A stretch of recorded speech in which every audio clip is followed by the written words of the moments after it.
कृष्णाय वासुदेवाय हरये परमात्मने प्रणतक्लेशनाशाय गोविन्दाय नमो नमः।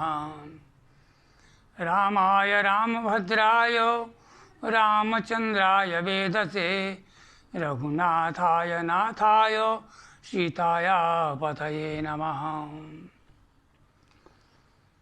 अभी यह प्रसंग वास्तु संबंधी प्रसंग चल रहा है।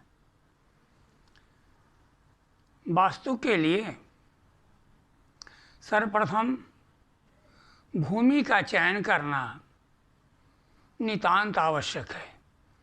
किस कार्य के लिए हमें वास्तु बनाना है? विद्यालय के लिए वास्तु बनाना है, कल कारखाने के लिए वास्तु बनाना है, निवास करने के लिए वास्तु बनाना है,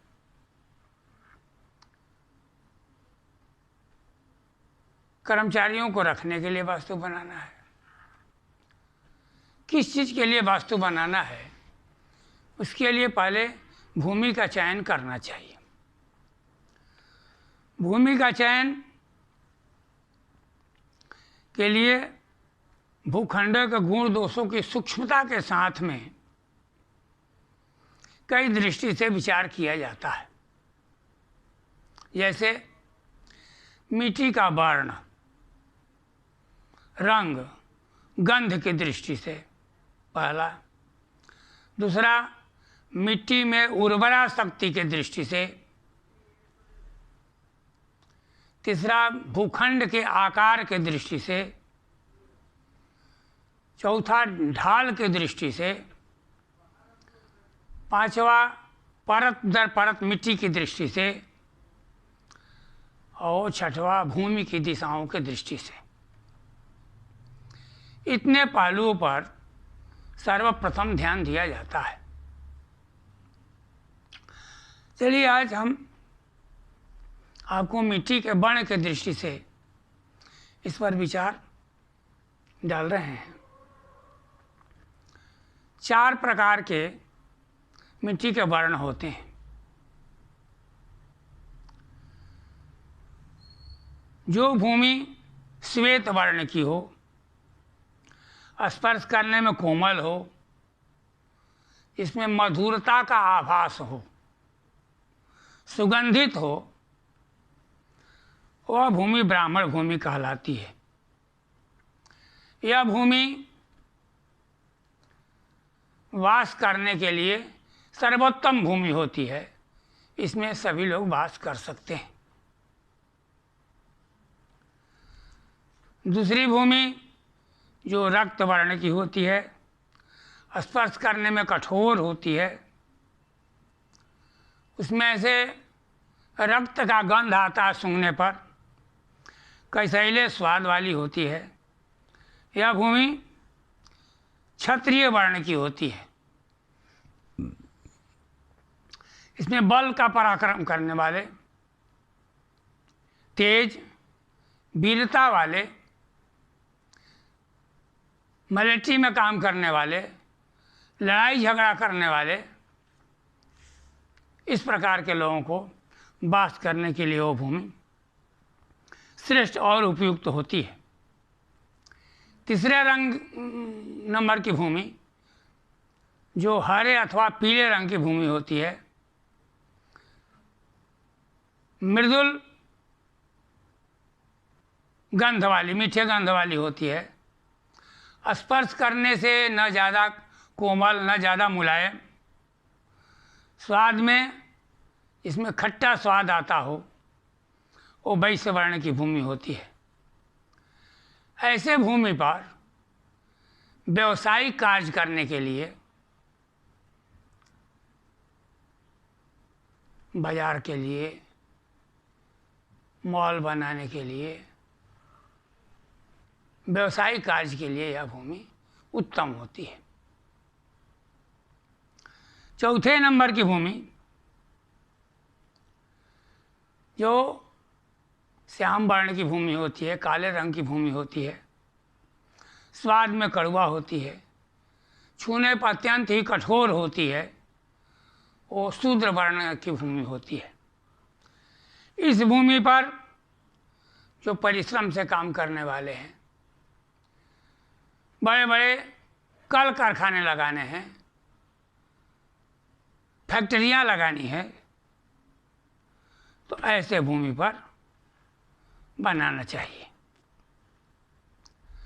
तो सर्वप्रथम हमें यह ध्यान देना है कि यह भूमि, यह मकान किस कार्य के लिए हमको बनाना है।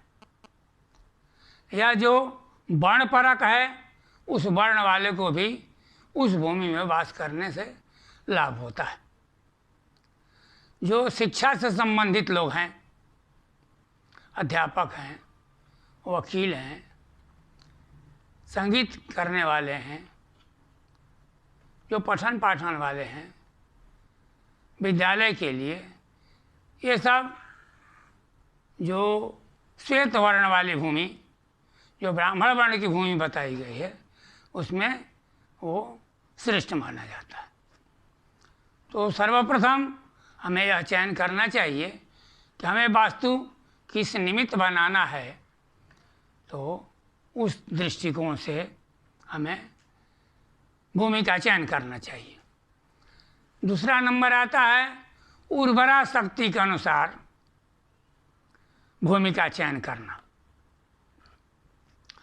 उर्वरा शक्ति के हिसाब से भी 4 प्रकार की भूमि होती है: सर्वोत्तम भूमि, उत्तम भूमि, सामान्य भूमि और निकृष्ट भूमि। सर्वोत्तम भूमि कौन होती है? सर्वोत्तम भूमि वह होती है जिसमें आम का वृक्ष हो, पलाश का वृक्ष हो, गम्हार का वृक्ष हो, आंवले का वृक्ष हो, वह और हरा भरा भूमि हो, उस पर ये सभी फलदार वृक्ष जो शुभ माने जाने वाले हैं, यह लगा हो, तो वह भारतीय परंपरा के अनुसार सर्वोत्तम भूमि मानी जाती है। दूसरी उत्तम भूमि क्या है? जो कृषि योग्य भूमि हो, जिसमें कृषि होता हो, हर प्रकार के अन्न उपजता हो, वह उत्तम भूमि होती है। तीसरा सामान्य भूमि, जिसमें कटीला झाड़ी हो, सरपत, नरकट, खजूर, बैर आदि कटीले वृक्ष लगे हों, यह सामान्य भूमि होती है। चौथे नंबर की भूमि जो बालू वाली भूमि हो, ऊसर भूमि हो, दलदल हो, कीचड़ वाली भूमि हो, गड्ढा युक्त भूमि हो, जहाँ जल लगता हो, ऐसा भूमि हो, ऐसा भूमि निकृष्ट भूमि होती है। यह आवासीय के लिए उत्तम नहीं होती है। इस पर मकान का ज़्यादा दिन तक टिकने का संभावना नहीं रहता। इसके बाद निषेधात्मक भूमि, जिस भूमि में पीपल, बरगद, पाकड़, गुलर का पेड़ लगा हो, ताड़ का पेड़ लगा हो, यह आवासीय तथा व्यावसायिक, इस पर ऐसे भूमि पर नहीं बनाना चाहिए। जिस भूमि में बिल ज़्यादा हो, उबड़ खाबड़ भूमि हो, काई से युक्त भूमि हो, टीला युक्त भूमि हो, वहाँ पर व्यवसायिक कॉम्प्लेक्स नहीं बनाना चाहिए। कब्रिस्तान के पास के भूमि, श्मशान घाट के समीप, हड्डी से युक्त भूमि, दुर्गंध वाली भूमि, इस पर किसी भी प्रकार का निर्माण नहीं करना चाहिए। इस प्रकार से भूमि का चयन करना चाहिए।